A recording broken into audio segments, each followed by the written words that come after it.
बहुत समय पहले की बात है। एक राजा थे सोहन सिंह। वो बहुत विचारशील, प्रजापालक और दयालु राजा थे। वो अक्सर अपनी प्रजा के हित के विषय में ही सोचते रहते कि किस तरह से वो अपने राज्य में सुख समृद्धि और बढ़ा सकें। ऐसा क्या किया जाए जिससे राज्य और तरक्की कर सके। अच्छे प्रशासन के लिए क्या क्या किया जाए। एक दिन राजा के मन में यह विचार आया कि कितना अच्छा हो यदि यह पता चल जाए कि किस कार्य को पहले करना चाहिए, उसे करने के लिए कौन सी घड़ी शुभ होती है और किस विद्वान की सलाह पर कार्य सफल होता है।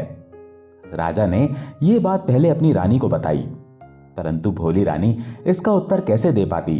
उसके बाद उसने यह बात अपने राज दरबार में सभी सभासदों, मंत्रियों और राजगुरु के सामने रखी, परंतु अफसोस उनमें से कोई भी इसका उत्तर नहीं दे पाया। सभी सर झुकाकर राजा के सामने खड़े हो गए। अब तो राजा के सब्र का बांध टूट गया। उसे लगा, क्या फायदा इस मंत्रिमंडल का जिन्हें इतना भी ज्ञान नहीं, और अगर इन प्रश्नों के उत्तर मुझे नहीं मिले तो मैं एक अच्छा राजा कहलाने के लायक नहीं। ऐसा विचार आते ही उसने राज्य में घोषणा करवा दी कि जो कोई उन्हें उनके इन 3 सवालों का जवाब देगा, जो हैं किस कार्य को पहले करना चाहिए, उसे करने के लिए कौन सी शुभ घड़ी होती है और किस विद्वान की सलाह पर कार्य सफल होता है, अर्थात सही समय पर सही कार्य करने के लिए सही व्यक्ति के बारे में सही सुझाव देगा, उसे पुरस्कृत और सम्मानित किया जाएगा। घोषणा सुनते ही कई लोग जो बुद्धिमान थे भी और नहीं भी, या फिर स्वयं को बुद्धिमान समझते थे, वे सभी राजा के दरबार में आने लगे और अलग अलग विचार प्रस्तुत करने लगे। जिसे जो उचित लगता वो वही जवाब देता। कई विद्वान भी दरबार में आए और उन्होंने राजा के सामने अलग अलग सुझाव रखे। कोई कहता कि सही समय के लिए पहले से ही निर्धारित कार्यक्रम के अनुसार कार्य करना उचित होगा। सही कार्यक्रम सही व्यक्ति द्वारा सुनियोजित समय पर पूर्ण करना संभव होगा।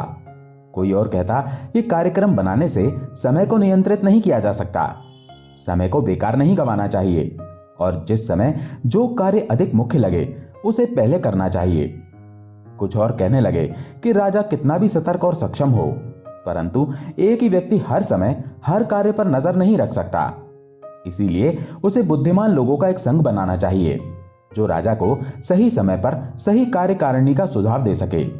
कुछ पंडितों का सुझाव था कि मंत्रियों का समूह बनाया जाए, तो कुछ और ने कहा कि भविष्य में क्या होगा इसकी जानकारी तो किसी भविष्य वक्ता को ही होगी, इसीलिए भविष्यवाणी करने वालों की सहायता से ही राजा को सही समय की जानकारी मिल सकती है। इसी प्रकार दूसरे प्रश्न पर भी उन्होंने कुछ नए मंत्रियों की नियुक्ति का सुझाव दिया, तो कुछ ने पंडितों या चिकित्सकों या फिर सैनिकों की सहायता लेने का प्रस्ताव रखा।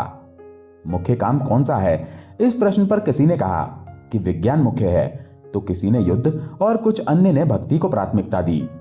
सभी के अलग अलग उत्तर मिले, परंतु राजा को कोई भी सुझाव पसंद नहीं आया और उसने किसी को भी पुरस्कृत नहीं किया। सभी ने हार मान ली और राजा को उसके प्रश्नों का उत्तर नहीं मिला। लेकिन अब उसके मन में उत्तर खोजने की जिज्ञासा और तीव्र होने लगी। एक दिन उसे पता चला कि एक ऋषि हैं जो शायद उसके प्रश्नों के उत्तर दे सकते हैं। ये ज्ञानी ऋषि जंगल में रहते हैं और वहीं पर एक आश्रम में वास करते हैं। उसने तय किया कि वो अब उनसे ही इन प्रश्नों का उत्तर मांगेगा। पता करने पर राजा को यह भी जानकारी मिली कि वो ऋषि न किसी से मिलते हैं और न ही आश्रम छोड़कर कहीं बाहर निकलते हैं। इसलिए उसने तय किया कि जंगल के उस आश्रम में वो एक साधारण व्यक्ति की तरह ही जाएगा। राजा ने एक साधारण वेशभूषा धारण की और निकल पड़ा जंगल की ओर। जंगल घना होता चला गया और शाम भी होने लगी, पर राजा चलता रहा। जैसे ही वो आश्रम के करीब पहुंचा, उसने अपने सैनिक दलों को वहीं रुकने को कहा और वो अकेला आश्रम की ओर चल पड़ा। आश्रम के पास पहुंचकर राजा ने देखा एक वृद्ध आंगन में कुछ खोद रहा है। राजा ने उसे प्रणाम किया। उस वृद्ध ने राजा के प्रणाम का उत्तर दिया और अपने काम में लग गया। एक सूखी सी काया लिए इस वृद्ध के श्रम को देखकर राजा ने सोचा कि वो खुदाई करते करते थक गया होगा, तो क्यों ना उसकी सहायता कर दी जाए। सहायता के लिए आगे बढ़ते देखकर भी वो वृद्ध अपने कार्य में जुटा रहा। राजा उनके पास जाकर नम्रतापूर्वक बोला, हे ऋषिवर, मैं आपके पास 3 प्रश्नों का उत्तर मांगने आया हूं। मैं कैसे जानूं कि सही समय के लिए सही समय कौन सा होगा और उस कार्य की सफलता के लिए उस कार्य को कब और कैसे करना उचित होगा। ऋषि ने कुछ उत्तर नहीं दिया और अपने काम में ही लगा रहा। राजा ने कुछ देर बाद कहा, आप थक गए होंगे, लाइए कुदाल मुझे दीजिए, मैं आपकी मदद कर दूं। आप थोड़ी देर आराम कर लीजिए। ऋषि ने राजा को कुदाल दे दी और अब राजा ने खुदाई करना शुरू कर दिया। पर मन में चल रहे विचारों को राजा रोक नहीं पाए और जमीन खोदते खोदते राजा ने अपने वही प्रश्न फिर दोहरा दिए। लेकिन राजा के सवालों के उत्तर देने की बजाय ऋषि राजा से बोले, तुम थक गए होगे, लाओ कुदाल मुझे दे दो और आराम करो। परंतु राजा ने खुदाई का काम जारी रखा। शाम ढलने लगी। राजा ने अपना काम जारी रखते हुए फिर कहा, आप ज्ञानी हैं, इसलिए मैं अपने प्रश्नों का उत्तर जानने के लिए आपके पास आया हूं। यदि आप उत्तर ना देना चाहें तो खाली हाथ लौट जाऊंगा। वो देखो, कोई दौड़ता हुआ इधर की ओर ही चला रहा है, देखें कौन है। कहते हुए ऋषि उठ खड़े हुए। राजा ने उस ओर मुड़कर देखा। एक व्यक्ति अपना पेट पकड़े आश्रम की ओर दौड़ा चला रहा था। उसके पेट से खून बह रहा था। जब वो राजा के पास पहुंचा तो वो आ करते हुए गिर पड़ा और बेहोश हो गया। राजा ने उसकी ओर देखा और झट से अपना रुमाल निकाला और उस रुमाल से उस जख्मी आदमी के शरीर से बह रहे खून के बहाव को दबाने का प्रयास किया। जैसे ही रुमाल खून से लथपथ हो जाता, राजा उसे पानी से धोकर फिर पेट के उस जख्म पर रख देता। ऐसा उसने कई बार किया। अंततः खून का रिसाव काफी हद तक बंद हो गया। राजा ने उस व्यक्ति के चेहरे पर पानी के छींटे मारे और जब उसे होश आया तो उसे बिठाया और 2 घूंट पानी पिलाया। अब तक अंधेरा छा गया था। राजा और ऋषि ने मिलकर उस घायल व्यक्ति को आश्रम के भीतर ले जाकर लेटा दिया और राजा उसी के पास बैठ गया। आज राजा भी बहुत थक गया था। एक तो लंबा सफर और फिर आश्रम में किया गया परिश्रम। उसे भी नींद आ गई और वो भी सो गया।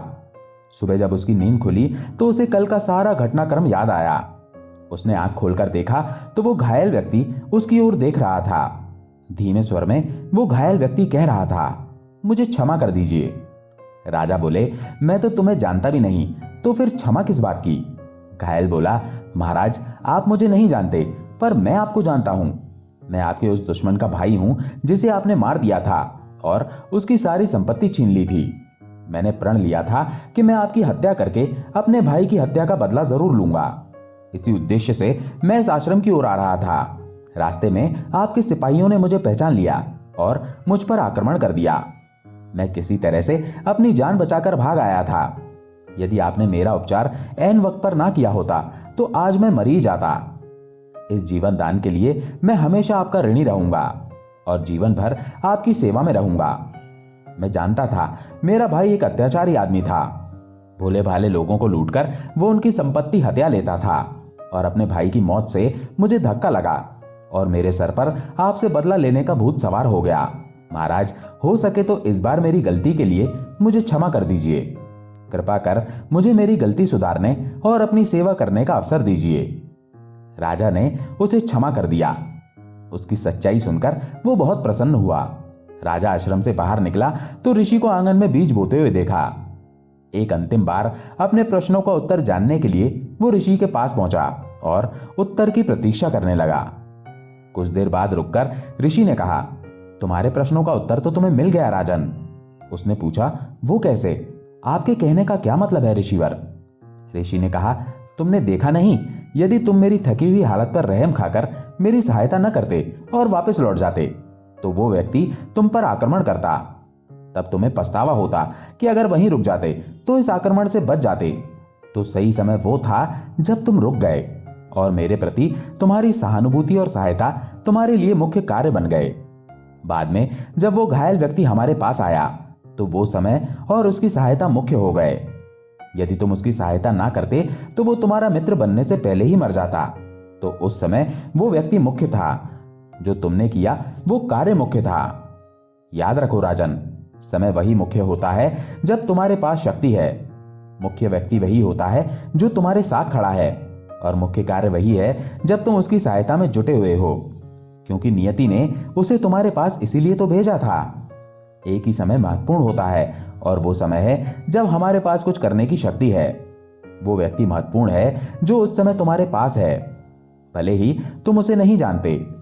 ये भी नहीं जानते कि भविष्य में उससे संपर्क रहेगा या नहीं। और सबसे महत्वपूर्ण कार्य ये है कि तुम उसकी भलाई करो, क्योंकि मनुष्य को केवल यही कार्य के लिए जन्म मिला है। राजा को अपने सवालों के जवाब मिल गए थे और वो अपने राजमहल वापस आ गए थे। सच ही है दोस्तों, अगर हमें मानव जीवन मिला है तो हम जितना हो सके अपने अपनों की, अपने समाज की, देश की और पशु पक्षियों की भलाई करें। और अगर भलाई न भी कर पाए तो कम से कम उन्हें कोई नुकसान न पहुंचाएं। अगर ये भी कर दिया तो भी वो एक प्रकार की भलाई ही है। आज की ये कथा और जानकारी आपको कैसी लगी कमेंट बॉक्स में जरूर बताइएगा। मिलते हैं अगली वीडियो में अगली प्रस्तुति के साथ। तब तक के लिए हरे कृष्णा।